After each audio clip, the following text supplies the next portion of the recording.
Posh fams, welcome back. I am a bit tardy today as episode 9 is coming a little bit later than I would like. Nevertheless, let's recap on the episode that was. It opens with Usher, the host, walking into the batch pad to check in with the men to see where they are at, as it is almost the end of the road.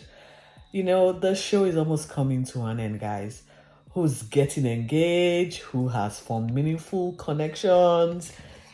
Usher was really trying to dig it, get these guys to, express where they are at and let us in on what's happening. Jet said, it has just sunk in for him. Felix isn't exactly sure. He seems to be worried about, or what the only thing that I feel like he's sure about is the fact that he's grown a lot. He seems to be worried more about how he came across on the show than what connection he's built or what connection he's made with the ladies that are still in the show for him.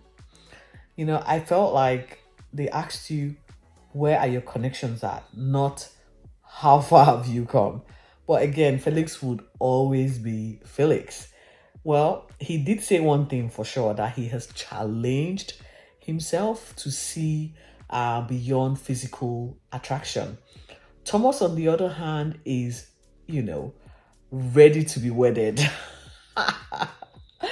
According to him, he has fallen in love with multiple women. In his own words, I am in love with multiple women and I don't know who to choose. I say BS. Okay, Tom, you know exactly who you like more.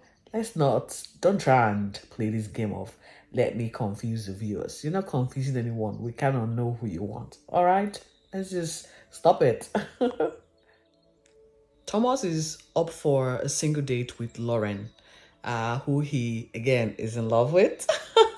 His cocktail making skills is not off to a great start. Conversation, however, is flowing very well. He tried to get Lauren to open up and express how she's feeling towards him.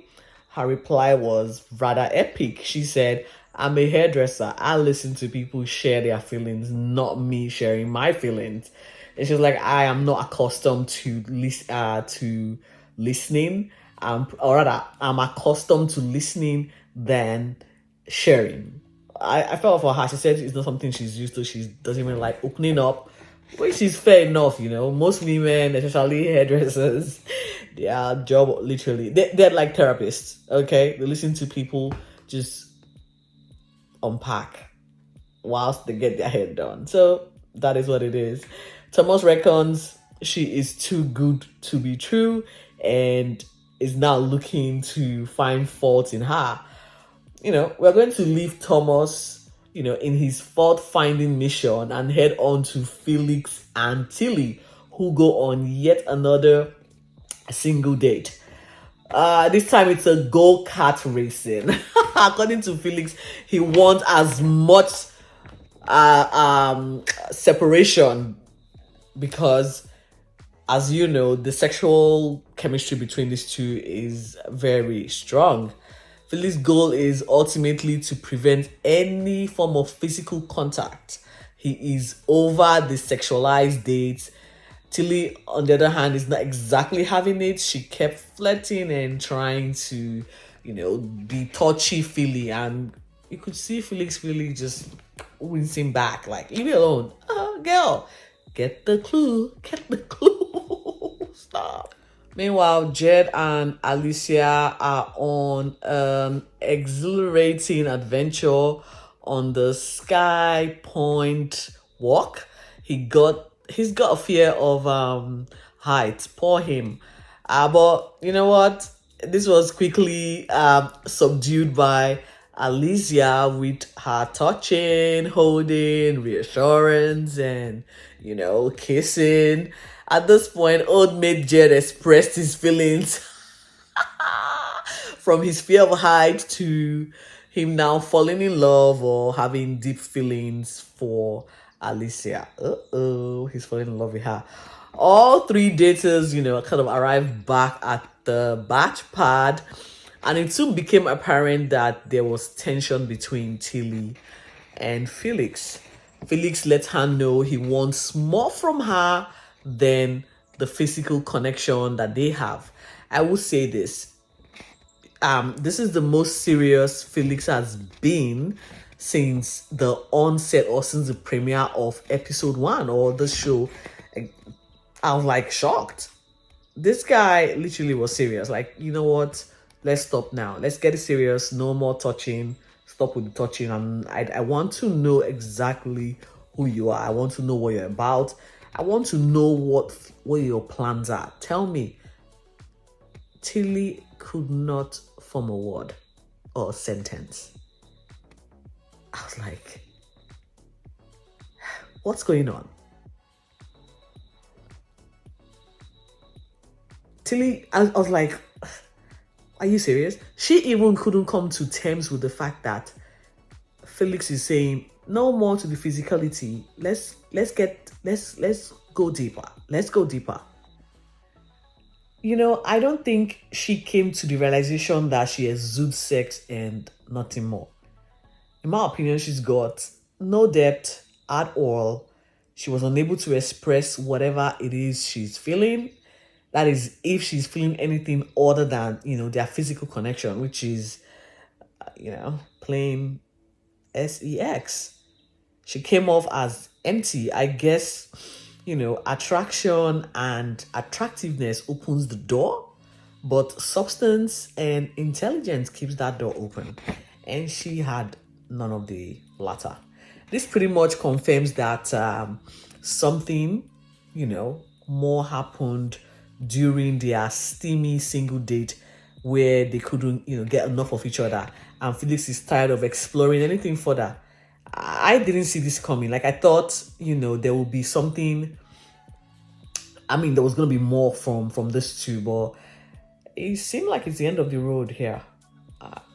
Well, it was confirmed at the end, so just bear with me. We'll get there. A dinner party like no other was on the menu, especially organized by the boys at the mansion.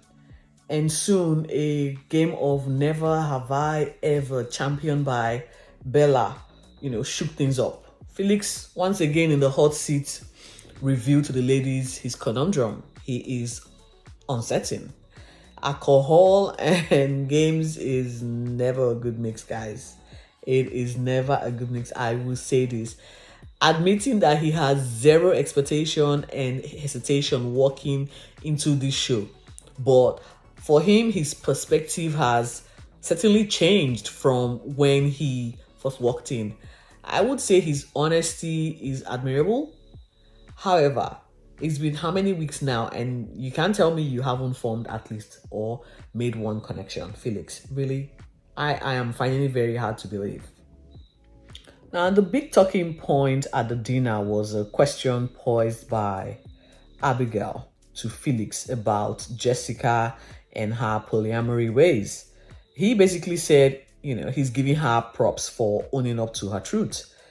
Christelle then jumped in wanting to know if Felix, if this was something that he's open to.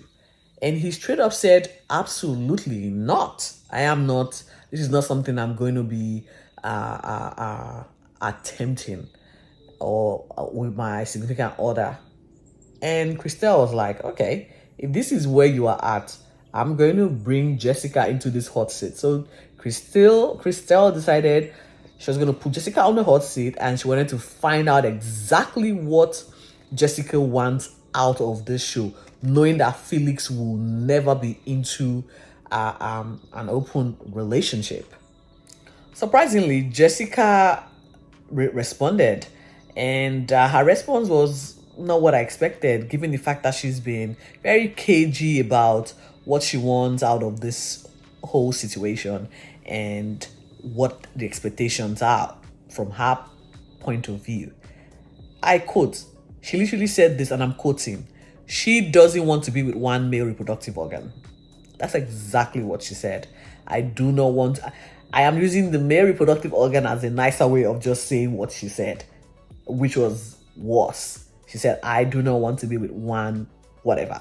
I was like, whoa, girl. She wants to literally eat her cake and have it. She wants the power of choice, and Jessica wants it all. What will Felix do, with this information? I would really like to know. Jessica is who she is, and she is not going to limit herself, and it doesn't look like she wants to change. So Felix, it's on you now. At this time, Felix has been confused, not knowing, all I felt like you've been confused, not knowing where she was at, but now you know.